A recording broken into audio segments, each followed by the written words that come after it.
اللہ الرحمن الرحیم۔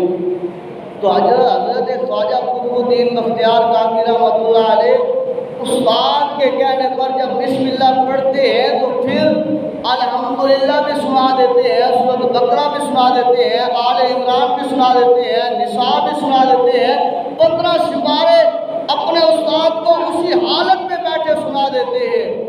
استاد پوچھتا ہے بیٹا یہ کیا ہے؟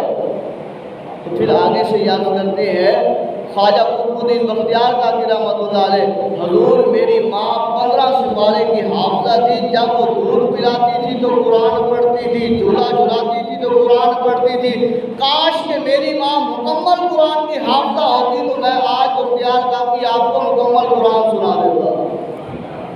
جوانی آ گئی، بڑا پن آ گیا، ٹائم بالکل سر ہے، بالکل شارٹ کرنے لگا کہ حضرت خواجہ معین الدین چشتی اجمیری رحمۃ اللہ علیہ نے علم عطا کیا، مرید بنایا، روحانیت عطا کی، دل کی پرکھ عطا کی، دل کا جو ہے وہ زنگ اتارنا حضرت خواجہ قطب الدین بختیار کاکی کو عطا کر دیا۔ اور پھر ان کی ڈیوٹی لگائی کہ تو نے دلی کے فلاں شہر میں جا کر جو ہے وہ دین کی تبلیغ کرتی ہے۔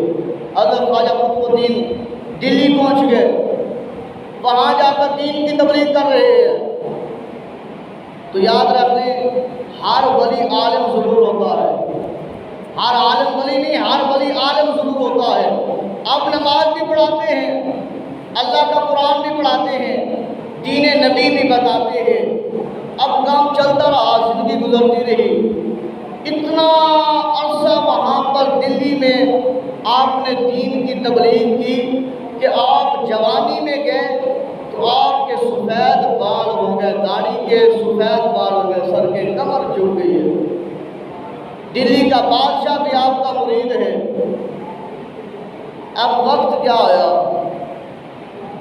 دربار لگا ہوا ہے، تو ایک عورت جس نے 1-2 مہینے کا بچہ اٹھایا ہوا ہے اور روتے روتے دربار میں آ جاتی ہے اور معاملہ شروع کر دیتی ہے، بادشاہ میں لٹ گئی، میں مر گئی، اور اس روتے روتے اپنے کپڑے تک پھاڑ ڈالے۔